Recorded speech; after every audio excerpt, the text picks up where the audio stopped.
Je vous invite ce matin à retourner avec moi dans l'évangile de Jean au chapitre 2. La semaine dernière, nous étions avec Jésus à Cana. Il était le Seigneur de la fête. Sans lui, la fête aurait tourné court. Mais Jésus est celui qui fait durer la fête. Aujourd'hui, nous suivons Jésus jusqu'à Jérusalem. Et nous verrons que le Seigneur est le Seigneur du temple. Jésus est le Seigneur du temple. Et nous allons faire une lecture du verset 13 jusqu'au verset 22. Ce message sera en deux parties, cette semaine et puis dans 15 jours. Parce qu'il y a là des choses importantes dans tout ce que le Seigneur fait et nous dit dans ce passage. Mais prenons le temps de le lire si vous le voulez bien. La Pâque des Juifs était proche et Jésus monta à Jérusalem. Il trouva dans le temple les vendeurs de bœufs, de brebis, de pigeons et les changeurs assis. Ayant fait un fouet avec des cordes, il les chassa tous du temple, ainsi que les brebis et les bœufs. Il dispersa la monnaie des changeurs, renversa les tables et il dit aux vendeurs de pigeons, « ôtez cela d'ici, ne faites pas de la maison de mon père une maison de trafic. » Et ses disciples se souvinrent qu'il est écrit, « Le zèle de ta maison me dévore. » Les Juifs, prenant la parole, lui dirent, « Mais quel miracle nous montres-tu pour agir de la sorte ?» Et Jésus leur dit, « Détruisez ce temple et en 3 jours je le relèverai. » Les Juifs dirent, mais il a fallu 46 ans pour bâtir ce temple et toi en 3 jours tu le relèveras. Mais il parlait du temple de son corps. C'est pourquoi, lorsqu'il fut ressuscité des morts, ses disciples se souvinrent qu'il avait dit cela et ils crurent à l'Écriture et à la parole que Jésus avait dite. Amen. Comme chaque année, des milliers de Juifs, de familles juives, de tout Israël et de toutes les nations dans lesquelles elles étaient dispersées, monter à Jérusalem pour célébrer leur grande fête, la fête des Juifs, la fête de Pâques, le temps le plus important de la vie sociale et religieuse d'Israël. Mais cette année, ils étaient loin de se douter que cette fête connaîtrait un incident notoire, un incident par lequel un homme allait se faire connaître à toute la nation des Juifs, et cet homme, bien sûr, c'était Jésus.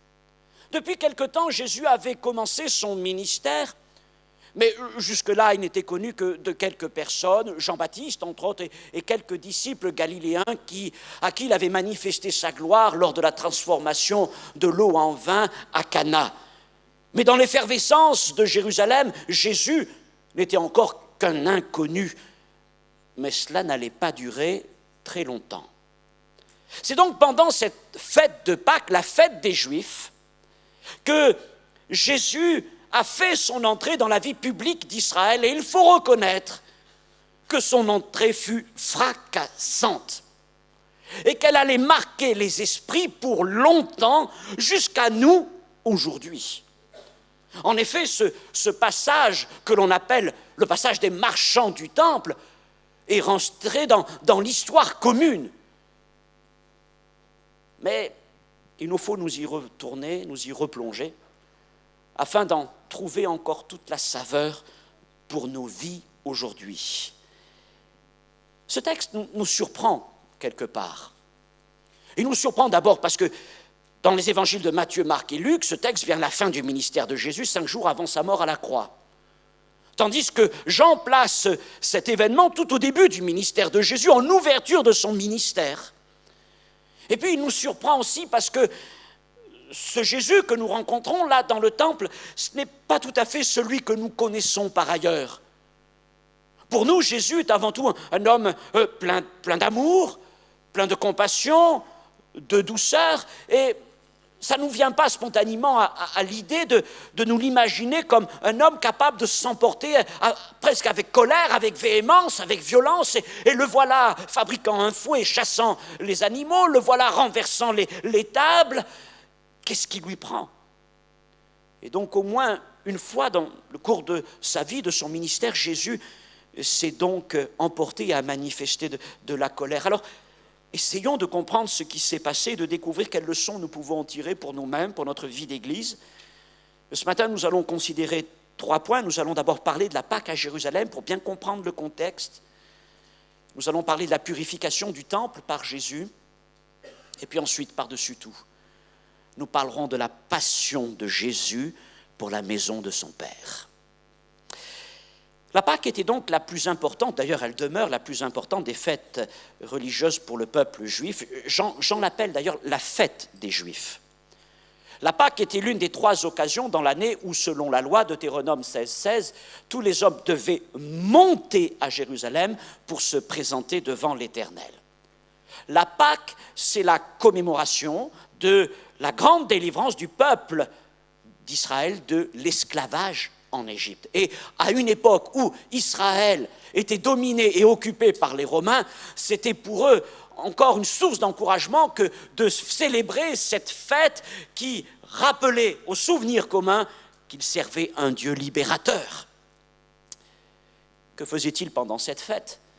Eh bien, avant toute chose, nous le savons, le 10e jour du mois de Nissan, le mois de la Pâque, le premier mois de l'année, ils mettaient de côté un agneau sans défaut ou éventuellement un chevreau d'1 an, et au 14e jour, ils offraient cet agneau en sacrifice à Dieu et ils le mangeaient dans les familles, et c'était un moment très important pour eux. C'était un moment tellement important que même les autorités romaines s'y mettaient aussi, et les historiens nous apprennent que, comme ça se fait encore aujourd'hui dans les grandes occasions, les Romains faisaient, non pas regoudronner, mais ils réparaient les routes qui montaient à Jérusalem pour faciliter la circulation de ce grand nombre de personnes, et il est même dit qu'ils blanchissaient les tombes afin que personne ne tombe ou nous touche une tombe, parce que s'il touchait une tombe, il devenait impur et il ne pouvait plus célébrer la fête. Quant aux maisons, elles étaient entièrement fouillées, nettoyées, parce qu'il ne devait rester aucun grain de levain dans la maison. Et c'est encore la même chose aujourd'hui, et toutes les mamans juives dans les maisons scrutaient la maison pour découvrir le moindre grain de levain, et en même temps tout était nettoyé, les ustensiles de cuisine étaient entièrement lavés. Et ceux qui vivaient à Jérusalem arrangeaient leur maison et s'apprêtaient à recevoir invités et familles. Tout le monde s'habillait avec ses plus beaux vêtements. En fait, Jérusalem était en pleine effervescence, en pleine excitation. C'était le grand moment de l'année.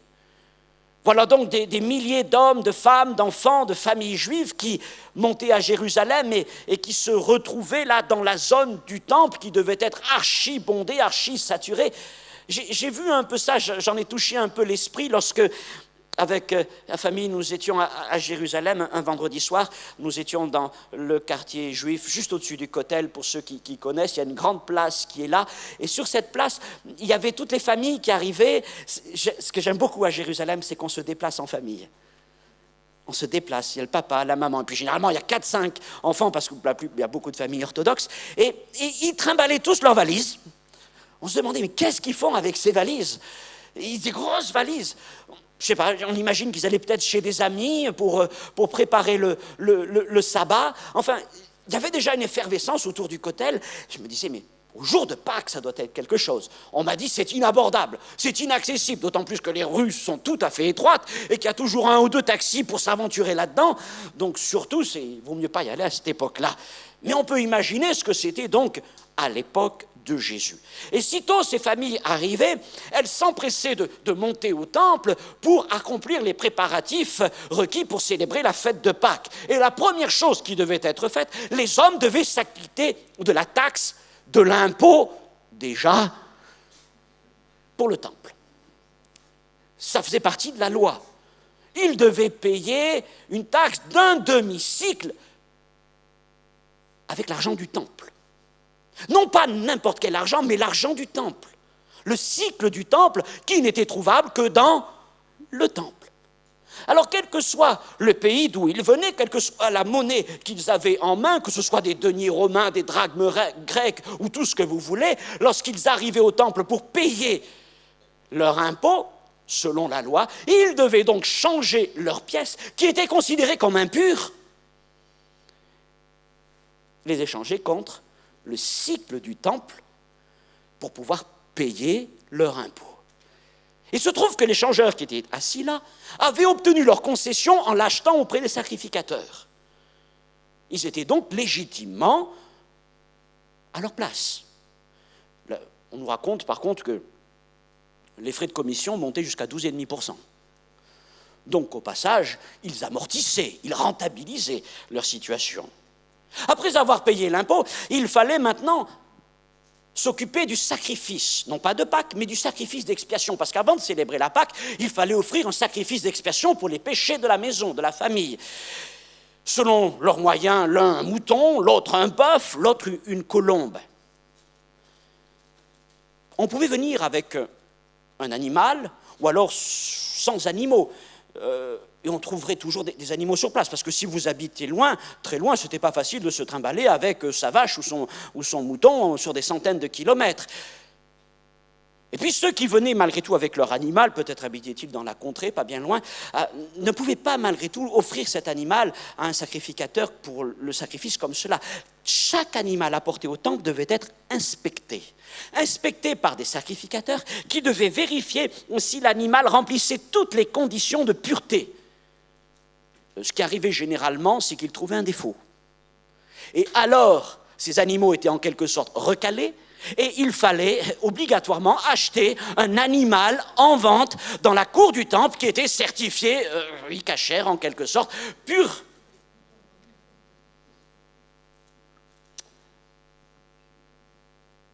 Et pour les marchands qui étaient là, évidemment, c'était un privilège et un monopole, et c'était des entreprises florissantes qui le géraient.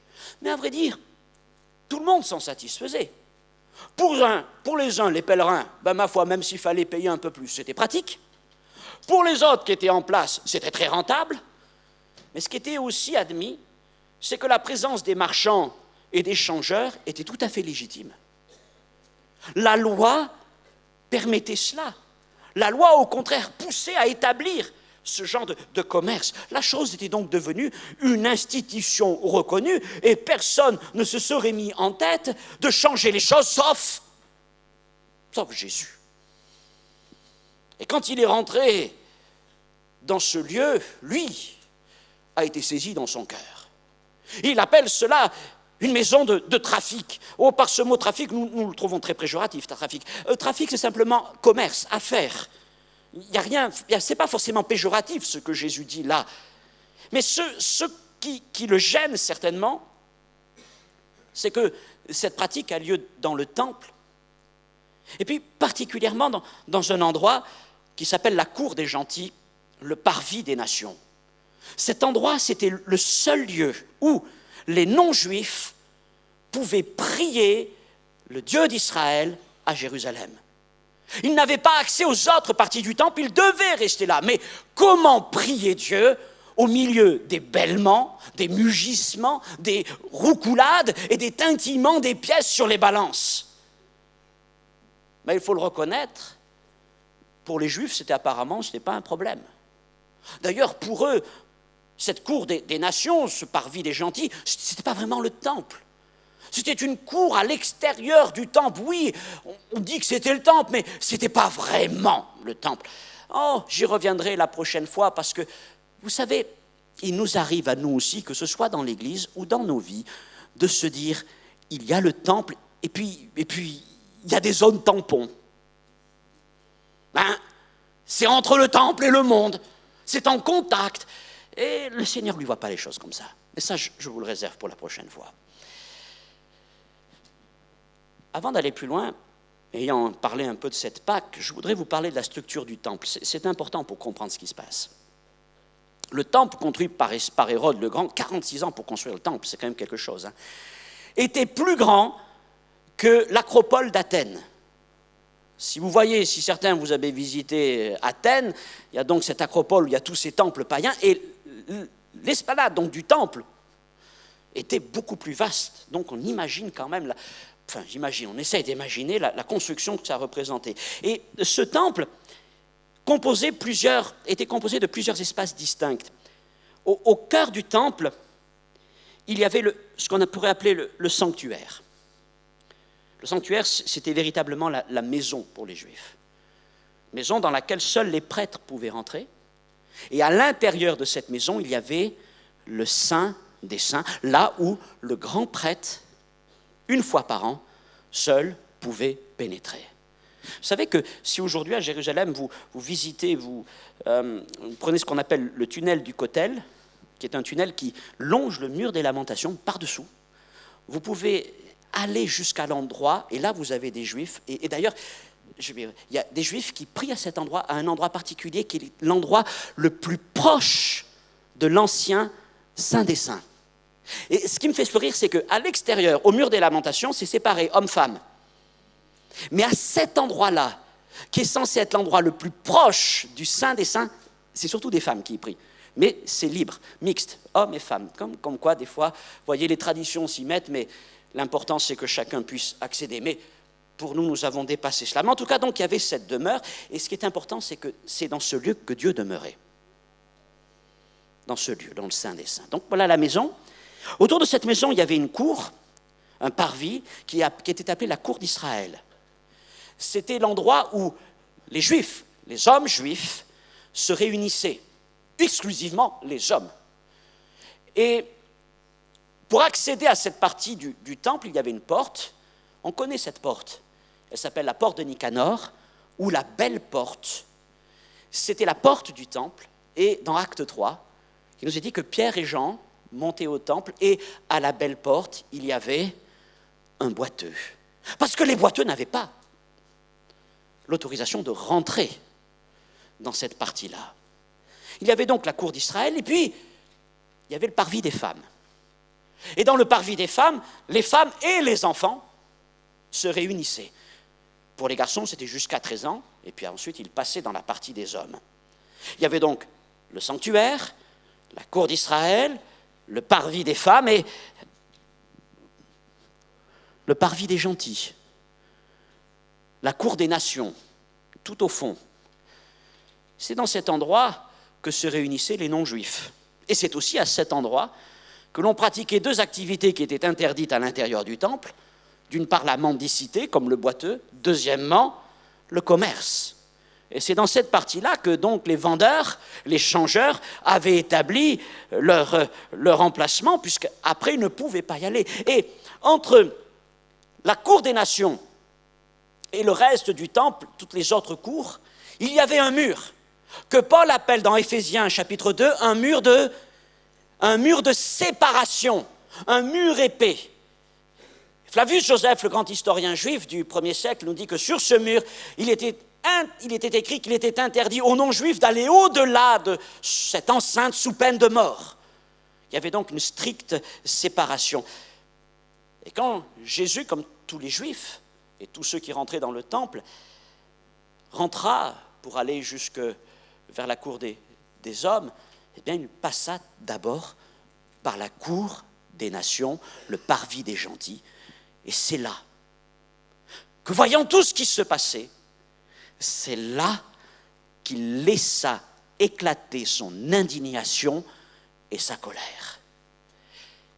Il fit un fouet, avec des cordes, certainement les cordes qui servaient à attacher les animaux, et il libéra les animaux, il chassa les vendeurs, il renversa les pièces de monnaie. Quel sacrilège! Parce qu'en tombant les pièces, se mélangeaient les deniers romains avec le cycle du temple. Mais comment oser faire cela? Et Jésus laissa éclater toute cette colère. Ça provoquait véritablement un vif émoi parmi les gens qui étaient là. Imaginez donc la situation. Les vaches, les agneaux, les moutons, les chèvres, libérés et courant dans tous les sens, et les vendeurs essayant de les rattraper pour les ramener. Et puis les changeurs, mis à quatre pattes, en essayant de rattraper toutes les pièces qui leur échappent et qui vont rouler là-bas, jusque entre les pattes des animaux. Mais quel cohue, quel bazar! Vraiment, qu'est-ce qu'avait fait Jésus? Pourquoi Jésus avait-il agi comme cela? Évidemment, nous le voyons directement, nous le comprenons, nous, dans notre contexte. Je veux voir, les Juifs ne le comprenaient pas ainsi. Mais pour Jésus, le temple de Dieu était utilisé à mauvais escient. Ces hommes avaient transformé la maison de Dieu en un centre commercial. Ils avaient oublié, ou ne souciaient plus que la maison de Dieu n'est ni une entreprise, ni un centre pour faire du profit, mais c'est un lieu de culte.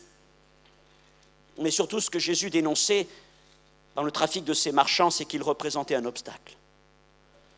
Il représentait un obstacle à la libre adoration de Dieu, que ce soit pour les Juifs ou pour les non-Juifs. Les Juifs, en les faisant payer, en les obligeant à passer par là, et les non-juifs en occupant le seul endroit où ils pouvaient adorer le Seigneur. Dans notre histoire occidentale, ça nous rappelle bien sûr les indulgences que les dominicains vendaient. Et ces indulgences qui étaient vendues pour financer la construction du Vatican et devant assurer l'entrée au paradis, ont déclenché la colère d'un homme. C'était Martin Luther. Et ce fut là l'origine de la réforme. Jésus est le plus grand des réformateurs. Et sa première apparition publique devant sa nation fut inaugurée donc par un grand nettoyage. C'est significatif que Jean place ce texte au début de son évangile. Jésus commence par un grand nettoyage. Il chasse les uns et les autres en déclarant haut et fort que la maison de son Père n'est pas une maison de trafic. Tiens, la semaine dernière, vous rappelez-vous ce que je disais entre Jésus et Marie? Jésus appelle Marie femme, mais Dieu, il l'appelle toujours son Père. C'est son Père, c'est la maison de son Père. Et en appelant Dieu son Père, d'emblée, il se positionnait comme fils de Dieu. Et en mettant de l'ordre dans le temple, il affirmait avec autorité qu'il était le Seigneur du temple. Jésus est le Seigneur du temple. Jean nous dit qu'à cet instant, devant tous ces événements, les disciples qui certainement étaient estomaqués, peut-être se faisaient tout petits, se sont rappelés cette parole des Écritures de David. Le zèle de ta maison me dévore. Il y avait véritablement un feu ardent dans le cœur de Jésus. Jésus de brûler de passion pour la maison de Dieu, pour la maison de son Père. Même plus, il était dévoré à l'intérieur. Dévoré. Et il ressentit ses vendeurs, leurs marchandises, leur argent, comme une insulte contre Dieu. Il y a un texte de l'Ancien Testament, le dernier prophète, Malachie, chapitre 3, versets 1 à 4, qui annonce déjà cet événement. Et le prophète écrit ceci, « Soudain entrera dans son temple le Seigneur que vous cherchez. Qui pourra soutenir le jour de sa venue? Il purifiera les fils de Lévi et ils présenteront à l'Éternel des offrandes avec justice. » Jésus est entré dans son temple. Ce jour-là, Jésus est entré dans son temple. Il est le Seigneur du temple. Et il a commencé d'accomplir cette prophétie de l'Ancien Testament. Et la première chose donc qu'il fit, c'est de purifier la cour du temple. De purifier la cour du temple afin que les fils de Lévi, les fils d'Israël, soient eux-mêmes purifiés, qu'ils puissent présenter au Seigneur des offrandes pures. Mais en faisant cela, Jésus voulait montrer plusieurs choses. Et la première, c'est qu'il est venu pour supprimer tous les obstacles à la véritable adoration de Dieu. Israël avait mis en place toutes sortes de règles, de lois, de commandements, de préceptes d'hommes, dit le Seigneur. Jésus est venu pour balayer tout cela. Il est venu pour nous donner un libre accès à la présence de Dieu. Il est venu pour dire aux hommes que bientôt, ils n'auraient plus besoin de changer leur argent et d'offrir des animaux. Savez-vous ceci? Jésus est allé au temple pour prier. Il a célébré les fêtes au temple. Mais il y a une chose que Jésus n'a jamais fait au temple. Il n'a jamais participé à un sacrifice. Jésus n'a jamais offert un sacrifice. Il n'a jamais participé à un sacrifice. Pourquoi? Parce qu'il est l'agneau de Dieu. Et en chassant ces animaux, il annonçait déjà que lui, le véritable agneau de Dieu, est venu pour ôter les péchés du monde. Et que le sang des animaux ne coulerait plus, parce que le sien allait bientôt couler à Golgotha. Il annonçait aussi déjà que les hommes de toute nation allaient retrouver leur place dans l'adoration auprès de Dieu. Il faisait le ménage dans la cour des nations, parce que bientôt ces nations aussi, par le sacrifice de Jésus, pourraient s'approcher du trône de Dieu. Mais il annonçait déjà, comme il le dira quelque temps plus tard à la femme samaritaine en remontant vers la Galilée, qu'il soit juif, qu'il soit samaritain, qu'il soit grec, romain, français ou tout ce que vous voulez, il n'aurait même plus besoin de monter à Jérusalem pour adorer. Crois-moi, lui dit-il, l'heure vient où ce ne sera ni sur cette montagne, ni à Jérusalem que vous adorerez le Père, mais l'heure vient et elle est déjà venue. Peut-être d'ailleurs se rappelait-il de cet événement. Il avait cet événement en tête, ce qu'il venait de faire à Jérusalem. L'heure vient, elle est déjà venue où les vrais adorateurs adoreront le Père en esprit et en vérité, car ce sont là les adorateurs que le Père demande. Jean 4, 21, 23. Et enfin, Jésus annonce aussi la disparition prochaine de ce temple de pierre, temple magnifique, extraordinaire, une des merveilles de l'Antiquité, une maison à la gloire de Dieu. Mais le Seigneur annonce sa destruction prochaine. Mais par-dessus tout, il annonce la venue d'un nouveau temple. Non pas un temple fait par la main d'un roi, non pas un temple d'or et de pierres précieuses et de marbre, mais un temple fait par la main de Dieu. Hébreux chapitre 10, Christ entrant dans le monde dit, tu n'as voulu ni sacrifice, ni offrande, mais Dieu, tu m'as formé un corps. Tu n'as voulu ni holocauste, ni agrès, ni holocauste, ni sacrifice pour le péché. Alors j'ai dit, Jésus a dit, voici je viens pour faire, ô Dieu, ta volonté. Mais il est évident qu'à ce moment-là, la foule n'était pas prête à entendre ces choses. Au contraire, ils étaient profondément choqués de ce que Jésus venait de faire et encore plus de ce qu'il allait dire. Pour eux, il n'y avait aucun mal, au contraire, c'était légitime de faire ceci. Le commerce du changement des pièces était légitime. Les pièces étrangères étaient impures et pour payer l'impôt du temple, il fallait les pièces du temple. Ces animaux devaient être purs, il fallait un animal pur pour être offert à Dieu. N'est-ce pas légitime ? Alors ils étaient choqués. Et du coup, ils sont allés trouver Jésus, mais pour lui dire, mais pour qui te prends-tu ? Quelle autorité peux-tu invoquer pour agir comme cela ? Et Jésus, au lieu d'apaiser les choses, je vais le dire ainsi, a aggravé son cas auprès de ces Juifs en proposant une solution radicale, un peu à la manière des prophètes de l'Ancien Testament, d'un Jérémie. Il va leur dire, détruisez ce temple, et en 3 jours, je le relèverai. Mais c'était une provocation.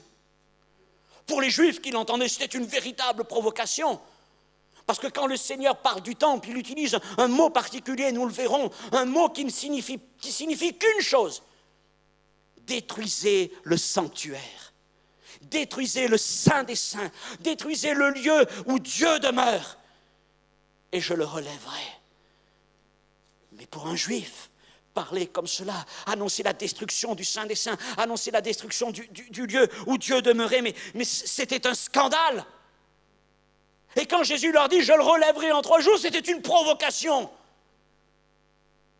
Et la parole de Jésus a tellement marqué les gens qui l'écoutaient que lors de son procès, ils lui ressortiront la chose. Certains viendront témoigner en disant hey, « mais n'a-t-il pas annoncé qu'il était venu pour détruire le temple ?» Et c'était la chose la plus terrible que les Juifs pouvaient entendre. Alors Jean tient à expliciter la parole du Seigneur. Parce que ce que Jésus dit là est tout à fait, c'est plus qu'une réforme, c'est une révolution. Et au verset 21, il nous explique, le Seigneur, non, ne parlait pas de ces pierres, il parlait du temple de son corps. Et Jean nous fait comprendre, et lui, Jean l'a réalisé bien des temps plus tard, mais il nous fait comprendre que Jésus avait bien sûr en tête sa mort et sa résurrection. En 3 jours, il fut relevé d'entre les morts. Et il nous fait comprendre aussi qu'au temple de pierre, fait de la main des rois, devait donc succéder un autre temple, un temple d'une matière inconnue jusqu'à présent parmi les hommes, un temple de la nature même de Dieu. Le nouveau centre du culte, de l'adoration, le nouveau temple, temple de l'esprit, celui-là, c'est Jésus. Le corps de Jésus est la demeure de la gloire de Dieu. Le Père est en lui et lui est dans le Père. Jésus signifiait donc déjà au peuple que c'était son corps qui deviendrait le véritable objet de culte. Ce n'est plus le temple de pierre qui représenterait la présence de Dieu parmi les hommes, mais la présence de Dieu, c'est Jésus. Il est Emmanuel, Dieu avec les hommes. Jésus avait dit aux Juifs, détruisez ce temple. Ils ont bien tenté, en le clouant à la croix.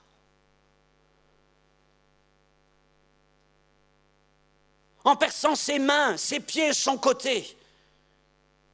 Ils ont bien tenté de le détruire. Et ils ont cru remporter la victoire lorsque il a expiré et baissé la tête. Mais ils avaient oublié qu'il avait dit qu'en 3 jours, il le relèverait. Et il n'était pas possible pour le Père que son Fils demeure dans le séjour des morts et que son corps voie la corruption. Son corps, c'est l'Église. Elle est pure, elle est sainte, elle est sans tache, ni rien de semblable. Et au 3e jour, le Père est descendu par son Esprit. Dans le séjour des morts, il a relevé Jésus, son Fils, d'entre les morts. Et il l'a établi comme chef de l'Église. Jésus est la tête de l'Église. L'Église est son corps. Et je vais aller jusqu'au bout de la pensée. L'Église, c'est Jésus. L'Église, c'est Jésus. Il est le temple de Dieu. Il est l'Église dans laquelle nous trouvons, juifs, non-juifs, femmes, enfants, infirmes, combien important, nous trouvons une place en tant qu'adorateurs. Dans l'Église, plus de parvis des nations. Dans l'Église, plus de cours réservés pour les femmes. Dans l'Église, plus de cours pour les hommes, plus de lieux saints, plus de... Si, il y a le lieu très saint.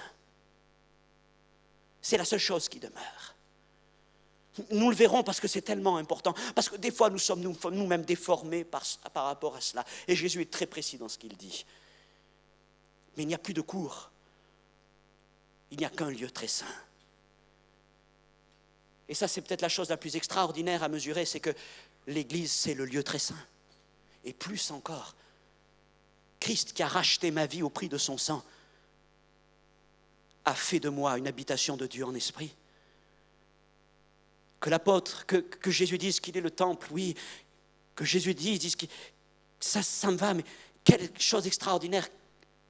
Et encore, je comprends quand Paul dit que l'Église, oui, le temple du Saint-Esprit, ça c'est évident. Mais quand il va aller dire que moi, toi, nous sommes un temple de l'Esprit. Nous sommes, mes frères et sœurs, non pas une cour, mais nous sommes le lieu très saint. Le lieu très saint. Ce qui veut dire que, oui, je vais aller jusque-là. Je ne m'appartiens plus à moi-même. Mon frère, ma sœur, j'appartiens à Christ, mais plus, ce n'est plus moi qui vis, c'est Christ qui vit en moi. Mais Seigneur, mon corps, c'est ton corps. Mon corps, c'est ton corps. Ce que je vois, tu le vois. Ce que je fais, tu le fais. Ce que je dis, tu le dis. Garde-moi pur, Seigneur. Car par ma langue, je ne peux pas à la fois bénir et maudire. Seigneur, mes yeux par lesquels tu vois aussi, je ne peux pas les laisser traîner sur des choses impures. Mon cœur, Seigneur, ne peut pas être rempli de pensées qui ne te glorifieraient pas. Je suis le temple du Saint-Esprit. Quelque chose d'extraordinaire. Et Jésus nous dit, aujourd'hui, vous pouvez adorer, vous approcher, sans limite, sans restriction, sans condition d'âge, de sexe, d'infirmité, de pureté, de religion. Hommes et femmes de toute nation, de toute langue, approchez-vous de Dieu en Jésus-Christ et servez-le, car il est le Seigneur du temple. Mais par contre, comme Jésus commençait à l'annoncer en ce jour, 40 ans plus tard, le magnifique temple du roi, le magnifique temple de Jérusalem serait détruit, incendié, brûlé entièrement, au point, comme le Seigneur l'avait prophétisé, qu'il ne resterait pas pierre sur pierre. En conclusion de cette parole, que vais-je dire ce que je disais au début? Jésus est le Seigneur du temple. Jésus, c'est le centre de notre adoration.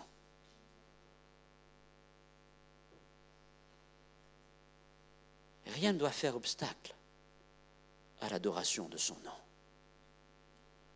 Et à travers ce texte, nous avons besoin de nous interroger. L'apôtre Paul, vous savez, dans le passage sur la Sainte Seine dans 1 Corinthiens, nous invite à nous laisser examiner par le Saint-Esprit. Et nous avons besoin aussi de temps en temps de nous laisser examiner. Le prophète avait dit, et soudain le Seigneur rentrera dans son temple.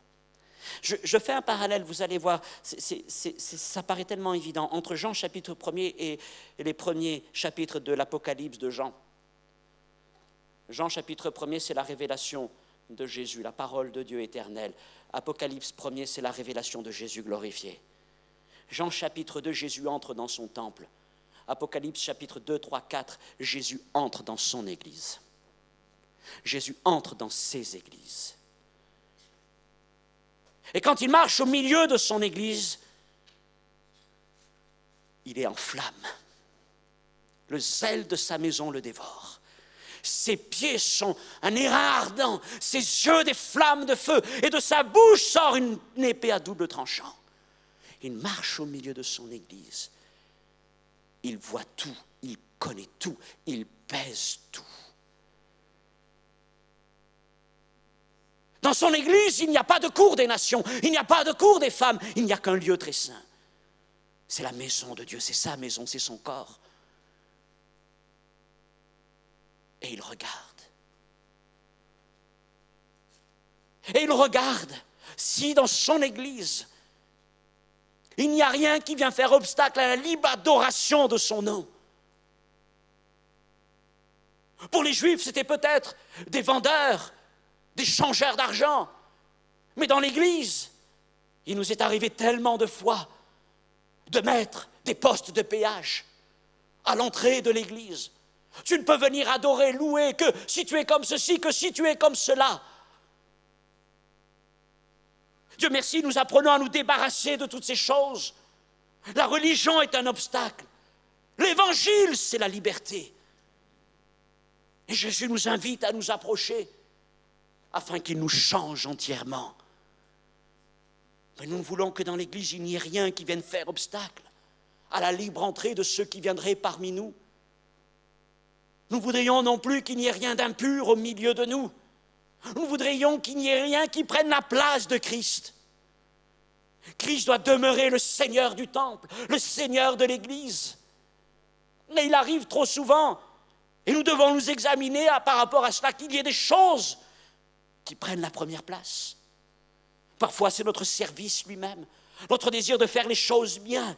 Mais c'est tout à fait légitime. Les Juifs pensaient que les animaux et les changeards étaient légitimes pour bien faire fonctionner le temple. Et des fois, nous avons tellement de choses que nous pensons être légitimes dans l'Église et qui, en fait, occupent trop de place par rapport à la prière et à l'adoration. Que le Seigneur puisse nous amener toujours à réfléchir à cela.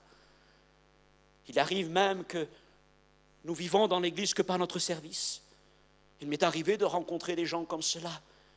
Ils n'étaient présents à l'Église que parce qu'il y avait le service. Mais sans cela, il n'y avait rien. Aucune relation entre eux et le Seigneur. Mais ce que je dis pour l'Église, je le dis pour chacun d'entre nous. Jésus est-il le Seigneur de ce temple que je suis? Et si le Seigneur soudainement entrait dans ma vie, serait-il obligé de fabriquer un fouet? Serait-il obligé de renverser les tables? S'il le fallait qu'il le fasse. Mais je voudrais qu'il puisse tellement rentrer dans ma vie en se réjouissant de trouver une maison dans laquelle son nom est glorifié. Seigneur, qu'il n'y ait rien en moi, qu'il n'y ait rien en moi qui prenne ta place, qu'il n'y ait rien en moi que je trouve légitime, qui soit plus important que toi. Je suis ton temple, tu en es le Seigneur, tu en es l'alpha, tu en es l'oméga, le début et le commencement. Tant de choses occupent nos vies.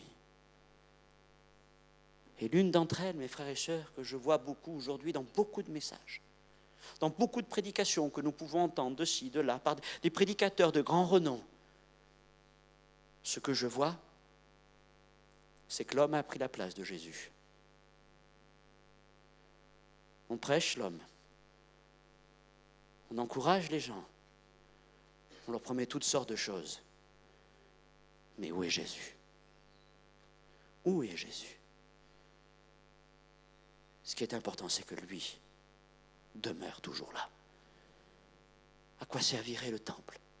À quoi servirait l'Église si Jésus n'était plus présent? Qu'il est bon de temps en temps de dire « Seigneur, entre dans ma vie ». Ah, je disais, Paul nous encourage, laissez-vous examiner. Jésus ne viendra pas forcément avec un fouet, mais il va toujours venir pour nous redresser, nous encourager. Mon frère, ma sœur, depuis quand? Plutôt, quelle est la dernière fois où tu as demandé à Jésus de changer quelque chose en toi? Et tu es prêt à faire cette prière et à dire, Seigneur, viens me visiter encore une fois. Viens me visiter. Attention, c'est une prière qui engage. Il vient avec des yeux perçants, avec une parole percutante et tranchante. Viens me visiter. Ok, Seigneur, j'accepte de passer par cela. Et je le dis pour l'Église aussi. Viens nous visiter. Viens toujours. Seigneur, viens nous purifier comme tu as purifié les fils de Lévi. Parce que nous voulons présenter au Seigneur des offrandes pures avec justice. J'accepte cela. Avant toute autre chose, j'accepte cela, Seigneur. Parce que je veux que tu sois toujours le centre. S'il y a besoin de faire un peu de ménage, fais du ménage, Seigneur. Fais du ménage dans nos vies. Vous verrez, vous vous sentirez mieux, n'est-ce pas? Oh Seigneur, merci encore. Et la dernière chose, dernier point avec lequel je finis. Qu'en est-il de notre zèle pour la maison de Dieu? Alors, je vous le dis tout de suite, je ne suis pas en train de vous parler du zèle que vous pourriez avoir pour notre assemblée, pour notre église à Bastille, du zèle que vous pourriez avoir pour les pasteurs, pour les anciens. Je ne suis pas en train de parler de ça. Je parle du zèle pour Jésus. Est-ce que vraiment, Seigneur, les affaires de ton royaume sont quelque chose qui me dévore? Est-ce que la passion de ton nom est quelque chose qui m'habite? Est-ce que, Seigneur, mon Dieu, le désir de te louer, de t'adorer, d'être auprès de toi, d'être ce temple, Seigneur, mon Dieu, c'est quelque chose qui brûle en moi comme un feu ardent. Et puis, vous vous rendrez compte alors qu'il y a d'autres choses qui brûlent, d'autres lumières, d'autres lampes. Seigneur, tout ça, ça n'a plus place en moi. Viens faire un grand nettoyage dans ma vie. Viens faire un grand nettoyage. Je finirai peut-être par cette parole un peu plus simple, mais c'est vrai qu'à Pâques, ça tombe au printemps. Et que si les mamans juives faisaient le nettoyage dans la maison, pour enlever tous les grains de levain, le Seigneur du temple a fait le nettoyage dans sa maison. Et nous avons besoin d'un grand nettoyage de Pâques, n'est-ce pas? Ça fait du bien de temps en temps. Gloire à Dieu.